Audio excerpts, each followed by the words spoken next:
I know you need to hear it today. There is no way that your plan is better than God's plan.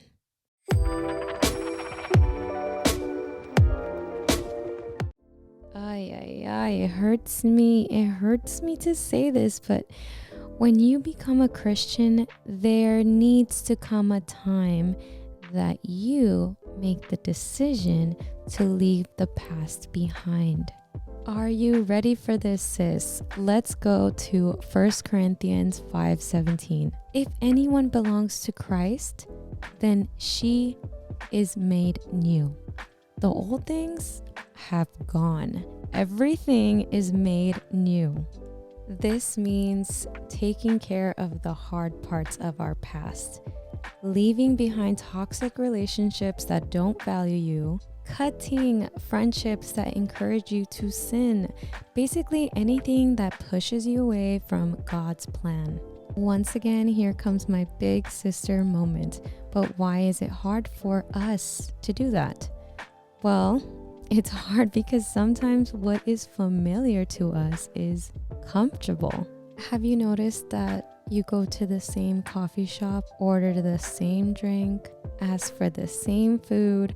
Like, this is a repeated pattern. I know that for me, I like to go to the same gym because I know where everything is and I don't want to walk around looking awkward. But lately, I've been pushing myself to do something different because I think about how God calls us to sometimes be uncomfortable and step into the unknown. You're at a crossroad right now where you can follow God's plan or you can follow the enemy's plan for you and stay in the comfortable. Look at Orpah and look at Ruth. One was blessed because she trusted God and left everything that she knew and stepped into God's purpose for her life, while Orpah went back to what was familiar because she was scared. We have discernment now. In Christ, we know when it's time to let go and we know when it's time to move forward.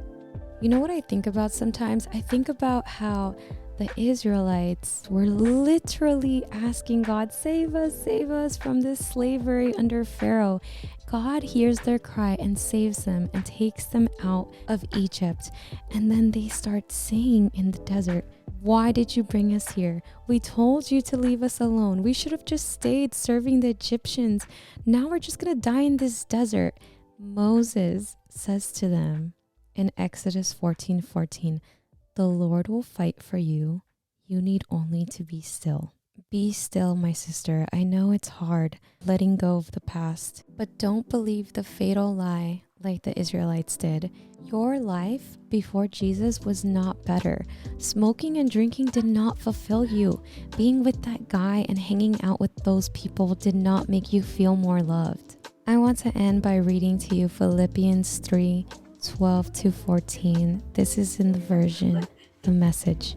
Paul said, I'm not saying that I have this all together, that I have it made, but I am well on my way, reaching out for Christ, who has so wondrously reached out for me. Friends, don't get me wrong.